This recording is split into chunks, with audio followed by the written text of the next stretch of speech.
We have purchased and we have stockpiled 29 million pills of the hydroxychloroquine, 29 million. A lot of drugstores have them by prescription, and also, and they're not expensive.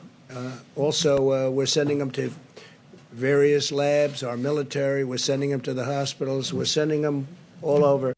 Hello and welcome to the coronavirus update for the 23rd of April 2020, where we're going to be looking at a couple of studies that have come out on hydroxychloroquine and its effectiveness against the coronavirus. Now, this, of course, was widely touted by Donald Trump and the administration. It was something that was awesome, and it was lots of good things. It was a game changer. This drug that you and I have talked about, hydroxychloroquine, talked about it with Dr. Grace, is already being used, and one patient was described as Lazarus getting up after he was like on death's door, and they started getting a protocol of hydroxychloroquine at Lenox Hill, and it's suddenly like Lazarus up from the grave. That's an actual case. The FDA also gave emergency authorization for hydroxychloroquine. We're having some very good things happening with it. It's shown very encouraging, very, very encouraging early results. Now, if you know anything at all about viruses, you'll know that they're exceptionally difficult to treat because there's almost nothing to treat.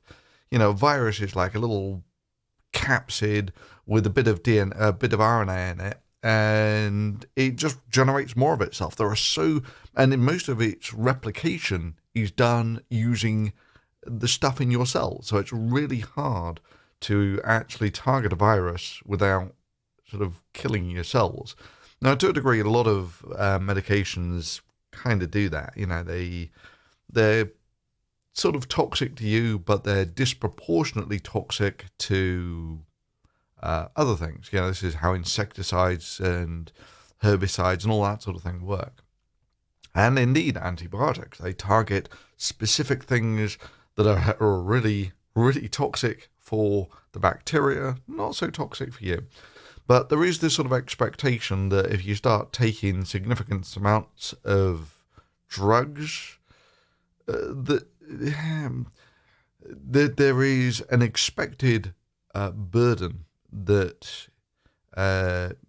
you expect from that. I mean, it's you're taking something in significant doses that is fairly alien to your body.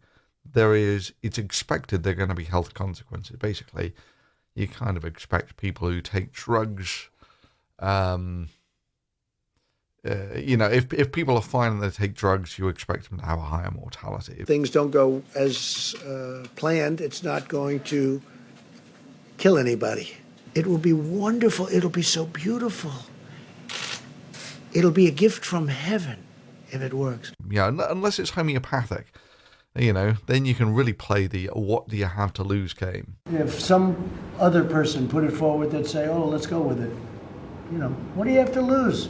Anyway, so the overwhelming expectation is this will do absolutely nothing to stop the viral reproduction in itself.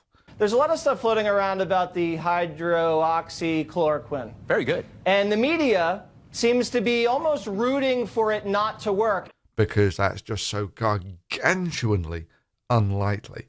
Just to put it into perspective, to get an antiretroviral for AIDS, the AIDS virus, took, decades of research. The idea that you just happen to have on the shelf something that interferes with the viral reproduction, it's just gargantuanly unlikely.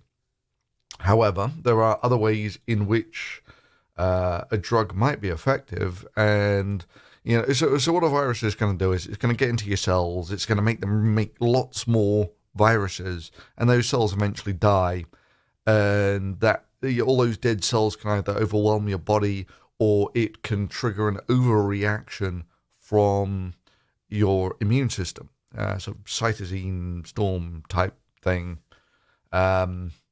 And so, you maybe a drug can do something like that. It can maybe suppress your immune system or something such that your immune system doesn't overreact, if it's the overreaction that's going to be killing you. So there are conceivable mechanisms by which these things could function. Again, they're all they're exceptionally unlikely that you would just be able to reach onto the shelf and pick off the shelf something that would be effective like that. Anyway, so we got 2 new studies that have come out for the hydroxychloroquine. One of them, but neither of these are fully peer-reviewed yet. But it doesn't really matter that much in the, if they're sort of handled by competent people. If there is a strong effect, you expect to see it fairly quickly. So if you were doing tests on antibiotics, you can see the effect. Yeah, the effect would be black and white. So, there's a gradation on this. Is it a antibiotics type effective thing? Is it gives you a modest improvement, that sort of thing? This one is from the VA, Veterans Hospital, and they've got 370 people took part in the trial. They break them down into one gets hydroxychloroquine, one gets hydroxychloroquine and an antibiotic, and the last one gets nothing. Now, this is another problem that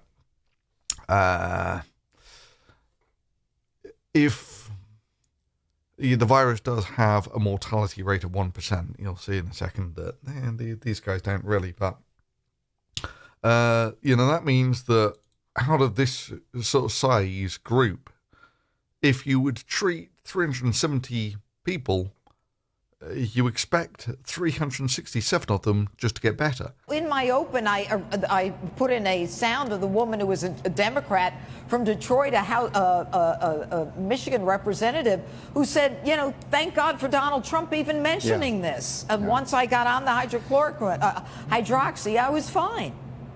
Well, your open was spot on. Is there something else it's politicized. No, it's just, come on. It's like the never Trumpers. It's like, oh, if he's for it, we got to be against it. Because there's only a 1% mortality on the virus. So, seeing an improve, and those are the ones that you really care about. If it sort of speeds up the healing a bit, doesn't, not really that important. Anyway, the rates of death were 30%, 20% and 14%. Suggesting that, first of all, that means that a lot of these people died. But anyway, where we at? You have the highest mortality rate is just with hydroxychloroquine on its own, and the least mortality rate is for no hydroxychloroquine.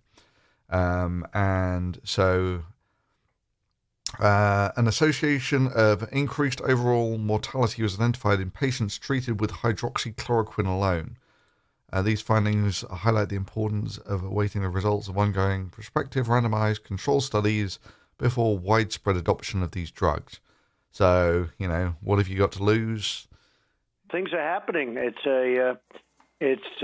haven't seen bad. I've not seen bad. And one thing that we do see is that people are not going to die from it. So if somebody's in trouble, you take it, I think. And it's being used worldwide. Yeah, and it's being used worldwide. Potentially your life. You're almost looking at a doubling of mortality here. On their webpage, the FDA is offering generic guidance to manufacturers on how to produce hydroxychloroquine. So the hydroxychloroquine is something that I have been pushing very hard. I got the very early approval from the FDA. But again, I mean, these, even though 370 sounds like quite a lot, I mean, they're getting 20 people dying in these groups. They got a group of 100 people here, 30 of them died. And in the largest group, which was no hydroxychloroquine, about 15 people died by the looks of things. Watching people in the media talk down a potentially life-saving medicine because a politician they don't like has endorsed it is probably the most shameful thing I, as someone who's done this for 29 years, have ever seen. Hydroxychloroquine is a very safe drug. It has been given to tens of millions of individuals in the world since its approval. Anyway, so that's a study done by the United States veterans hospitalized with COVID-19. So the other one is a meta-study. So this takes a look at several studies, meta-analysis, and their conclusions are: this study indicates no clinical benefits regarding hydroxychloroquine for the treatment of the coronavirus. We have purchased and we have stockpiled 29 million pills of the hydroxychloroquine. 29 million. A lot of drugstores have them by prescription, and they're not expensive.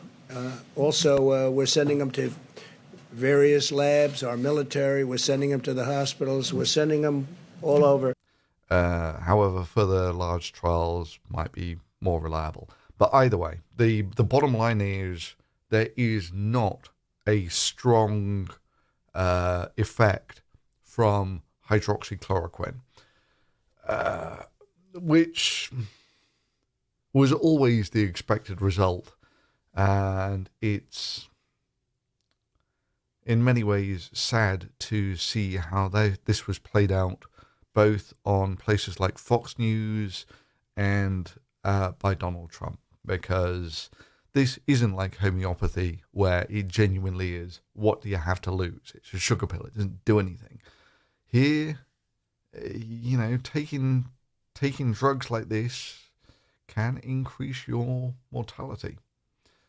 So, if you found that useful, drop a thumbs up on it.